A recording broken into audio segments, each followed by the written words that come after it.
I can remember when you first started at Ohio State and you started the team up north stuff. And I heard of scouts I talked to, like maybe not being allowed in the building because they were wearing the blue or different colors that they shouldn't be wearing, and all these things because you had made it an all encompassing like just venture, if you will, that we were going to beat Michigan. That was primary. Um, and I remember thinking to myself, it just felt maybe a little like, why is Urban doing this? Does he need to, does he need to put all these things in? And then you won one, and then you won two, and then you won five and six and seven. And obviously the psychology behind it was really important to your mission there in Columbus, right? And so, obviously Ryan Day, coach with you and your staff, very close. Was I'm sure part of the decision making with you and passing along the torch. And he's had his struggles against Michigan, coming off a national championship, and there's still stuff out there. 1-4, he's lost 4 straight. Why is this year different for Ohio State against Michigan? I really believe it was. Last year, it kind of shocked me. I was there. I watched it. I believe Ohio State was even a bigger favorite last year. I can't remember the point spread and all that. But just the skill set of the two teams, it wasn't even close. We covered them both. Yeah. And it was like Ohio State's offense, it was a little bit like the Super Bowl where, the Wolverines played too high and just dared them to run, and the the two tackle nose guards for the inside guys for the Wolverines just beat the hell out of the Ohio State, and we've all been in games. I've been in games like that. You wake up, I'm like, wait a minute, it's the third quarter, let's go, and then something happens, you punt the ball, then it's fourth quarter, and then I remember when the player broke the run for the Wolverines at the end, and they kicked the field goal, and I mean, the state of Ohio dies when you lose that game. And people often criticize, not criticize me, but have fun with it, saying like a little bit like you, why? I guess because I grew up in the great state of Ohio. Yeah. I grew up in the 10-year war. I lived this rivalry even when I wasn't coaching it. Did I take it to the extreme? I probably did, but there was a guy that coached for 28 years named Woody Hayes that took it pretty serious, and Earl Bruce, the guy I worked for, and then Jim Tressel.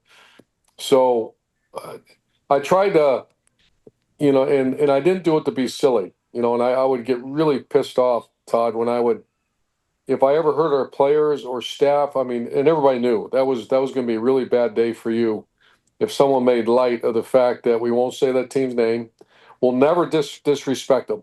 If I ever heard a player say something about, well, we're going to kick their ass or they're not very good, never say that.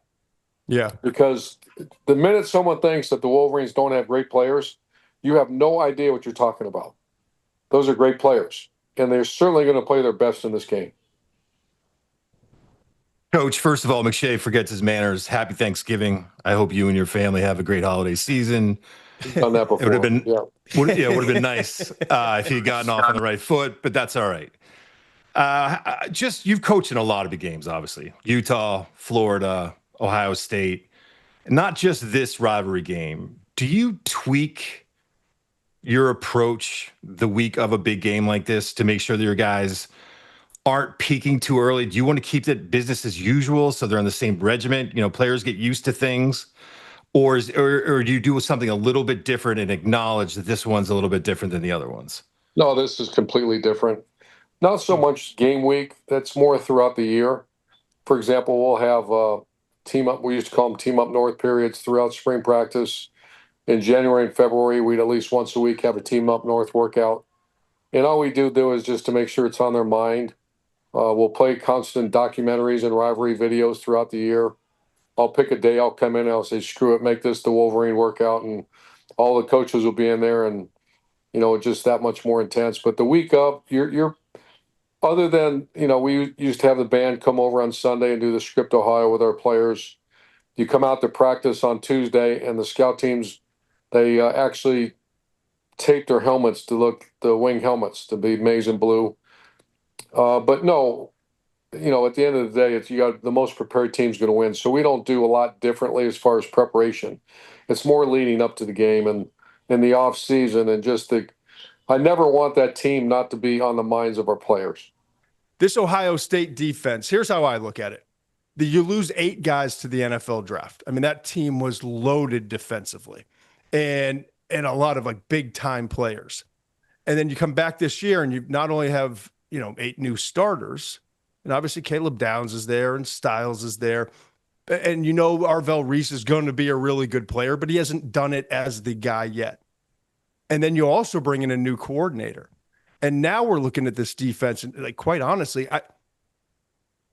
it may wind up being one of those like decade type defenses, right? When you think back to like 01 Miami or like USC with Malaluga and Cushing and all those guys, or some of the Alabama defenses, or most recently the Georgia defenses.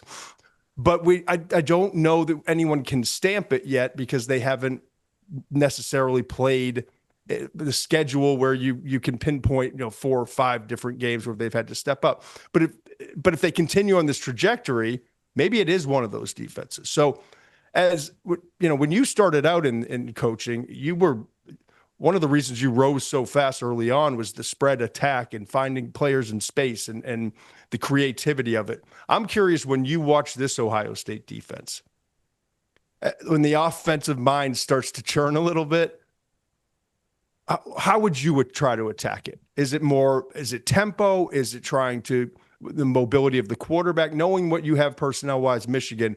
What are you trying to do to try to crack this wall, if you will?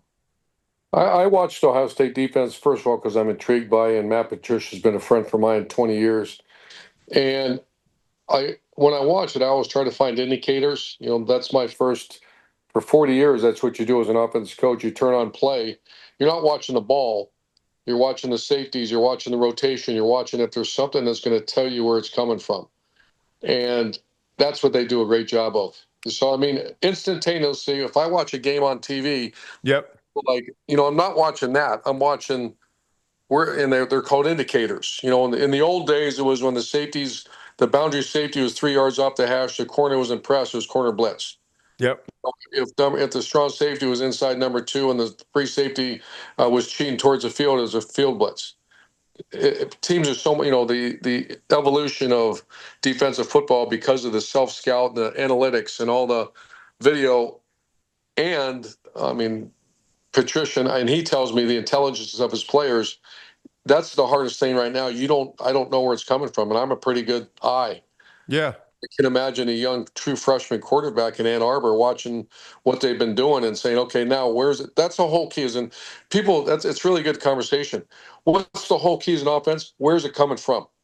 Because I don't care if it's Arvell Reese or Caleb Downs, if you know where it's coming from, you have a chance for success.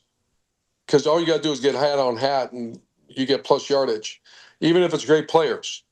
But if you don't have any idea where it's coming from, then you're putting your players don't have the advantage that you as an offensive coach should give them. And that's sick. That makes you sick to your stomach when we go into games. And I knew deep down, we're not helping our quarterback. We're not helping that left tackle when he sees certain indicators, here's what's coming.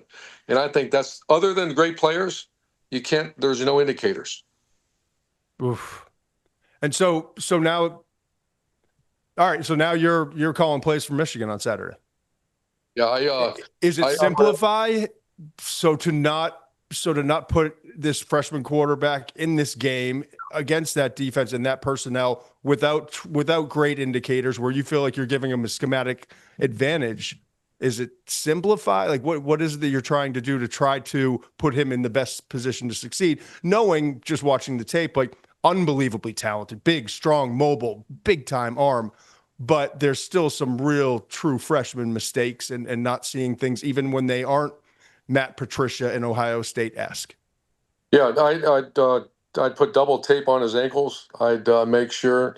I might even throw a neck roll on his ass, but I'm just but the whole idea is get first downs, and then once you cross that 50-yard line, you can screw around a little bit, take a shot down the field, but I would not mess around. Yeah. And you've seen me with quarterbacks, and this kid is not a good runner. He's a really good runner now. Yes. He's going to get beat up a little bit. But I get your mind right. I'm going to run you 15, 16, 18 times. And I'm going to do all we can to keep you on schedule until this game slows down for you a little bit. The first half, I might run this quarterback a bunch. Why? Just get first downs. That's the great equalizer, the quarterback run. It equates numbers, and it slows the game down for a guy like that, over a quarterback. And all of a sudden, you got to start defending the run. They'll show their hand a little bit. So I've been in that situation. I know, and I've talked to my quarterbacks before. Hey, listen, here's how this game's going to start until we slow this stuff down a little bit, and we can get a feel for what they're playing, because they're going to show their hand in that first 3 series. Yep. You'll have a good idea how they're going to. They can't all of a sudden come out into like the second half and be in a different defense. That's really hard to do. Calm down, get first downs, get a couple field goals, maybe find a way to score a touchdown, but play field position football. Do not put your quarterback in harm's way, and figure it out. And then once you get it dialed in on the sideline, okay, this is what they're in. Now let them start to play a little bit other than running the ball. That's what I would do. I love that. I got one more for you on this game, and then I think Steve's going to jump in before we transition to some other stuff. I read today that Ryan Day came out and said that Jeremiah Smith, all-world receiver, Carnell Tate, who's played his way into the first round this year, they're both, quote-unquote, day-to-day, right? It's a different world. You and I talk about this a lot. It's a different world we live in now. This game means everything, but there's also a college football playoff run looming.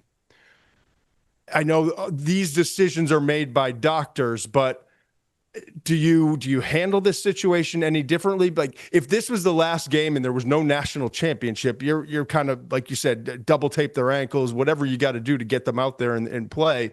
But is there a little bit, if you're the head coach and you're looking at this situation, is there concern, like, if we play them in this game, and maybe not just, I'm not even asking for information on these two, I'm just saying in general, does it kind of change the mindset of pushing because this is everything, or is it still the same? Ohio State, Michigan, if you can physically, anything in your body can allow you to play, you play. Yeah, I drank the Kool-Aid too long ago. That doesn't even compute with me. This is the most important thing in our life, other than your family, your faith, beating the team up north. And and I remember Jerry DiNardo makes fun of me all the time when he says, "You would really say that you'd lose every game and win this one?" I said, "Absolutely." I looked at him like, "Of course." And do I understand that the world has changed? And Coach Day and Ohio State's first team, I think, that ever won the national championship without winning that game. And I get it; it's great.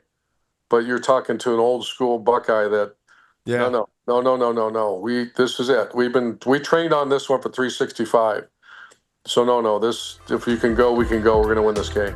I love it.